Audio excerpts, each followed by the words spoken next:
Bagong lipat pa lang kami dito sa Maynila.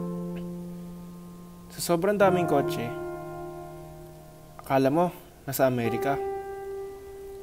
Sabi nila, pag nasa Maynila ka daw, dito mo raw mahanap yung solusyon para guminawa ang buhay mo.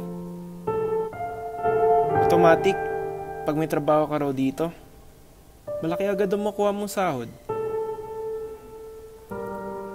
Mula nung nakahanap ang itay ng trabaho, pagplanuhan nilang dito ako ipagkolehiyo. Sobra akong natuwa. Ilang araw pa lang, handa na ako sa aming pagluwas. Ni hindi niya ako makatulog ng ilang gabi. Sa wakas, gaganda na rin buhay namin.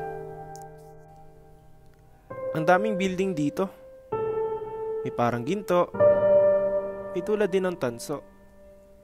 Siguro, bilyon-bilyon na gastos nito. Nakakaputi din daw ng balat tubig sa Maynila. Di na rin kailangan mag-igib. Sabi ng aking ina, mag-ingat daw ako rito.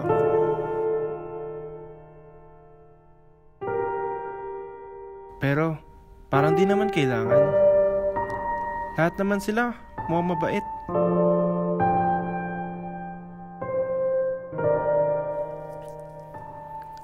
Gagara ng mga syudate dito. Mga suot pa lang nila, buong 10,000 na. Parang pag nandito ka, ang talino mo rin. Parang pag nandito ka, feeling mo, kaya mo gawin ang lahat. Ang ganda pa ng paligid. May aircon, malinis, at maraming mga upuan. Nakakagana mag-aaral. Sino pa bang gugustuhin umalis dito?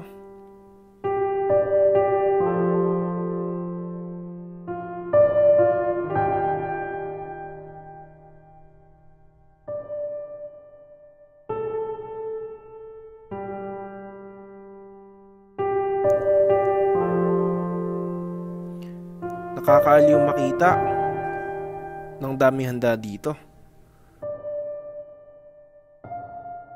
Araw-araw, para akong nasa piyesta. Iba't ibang mga putahe. Minsan lang din namin matikman. Iba pa nga dito, ngayon ko lang nalaman. Ang saya siguro ng buhay sa Maynila. Maganda yung sahod. Nakuha mo na ba yung sahod mo? Oo, pero kulang pa rin. Mangungutang sana ako eh. Wala, ganito talaga dito. Pasensya ka na. Mababait ang mga tao. Nandito ka ba? Bakit? Sumuha samahan?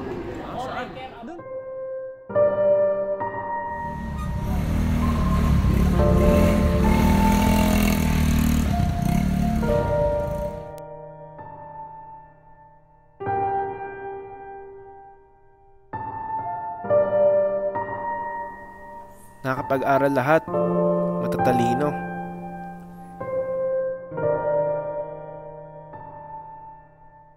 Uy, sir. Ano po pala nangyari kay John? From what I've heard, di na ito kinaya yung tuition. Sige po. Thank you, sir. Madaming pagkain. Parang walang nagugutom. Kuya, magkano po lahat? 95. Okay.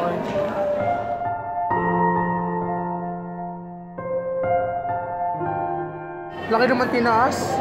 Last year, 75 lang to ah. Parang sarap mabuhay. Di ko inakala. Ganito pala sa Pilipinas.